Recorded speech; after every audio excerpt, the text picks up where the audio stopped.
Леле, колку е убаво. Браво, дечиња. Ова ќе биде уште еден прекрасен Божик. Сега ни останува уште да го подготвиме најубавиот подарок за Божик. Најубавиот подарок? А за кого ќе биде тој најубав подарок? За целиот свет. Колку убаво.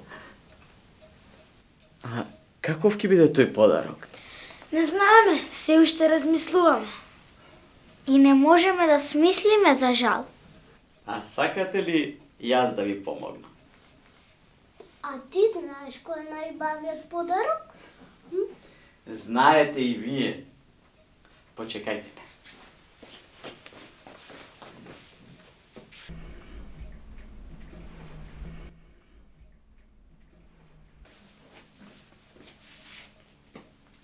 Овде. Овде се крие вашиот одговор, дечиња. Во ова свето Евангелие е раскажан целиот Божиќен настан. Сакате сега јас да ви раскажам што пишува тука, вие да ме слушнете и сигурен сум дека сами ќе се сетите кој е најубавиот подарок за Божик. Сите сме претворени во уши. Ајде.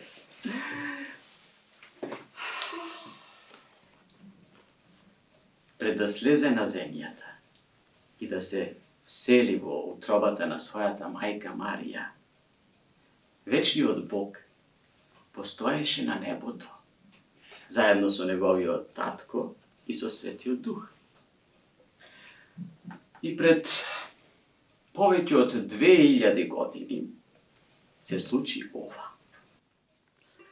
Во една чудесна ноќ, мирна и убава, исто како оваа денес, Дева Марија, заедно со својот старател Јосиф, пристигнаа во градот Витлеем. Таму требаше да исполнат една заповед.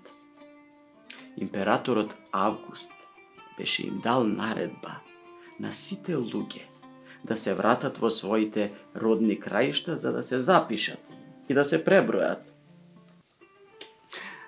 Градот Витлеем беше преплавен од дојденци. Никаде немаше место за почивка. А на Пресвета Дева Марија веќе беше и дошло времето за да роди.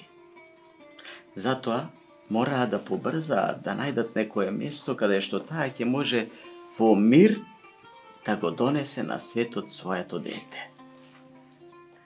Така се упатија кон малечката шумичка која беше во близина.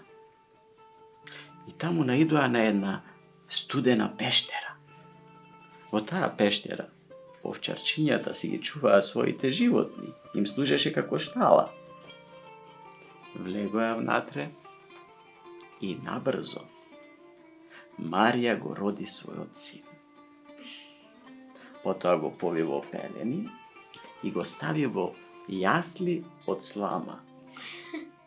Затоа што немаше нешто друго што ќе личи на топло и меко детско креветче.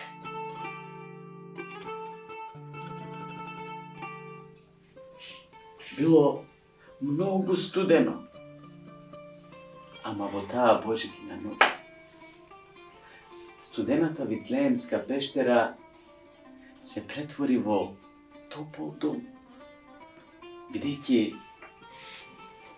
во неа се роди Исус Христос, кој со својата љубов на сите нам ни ги стоплува срцето.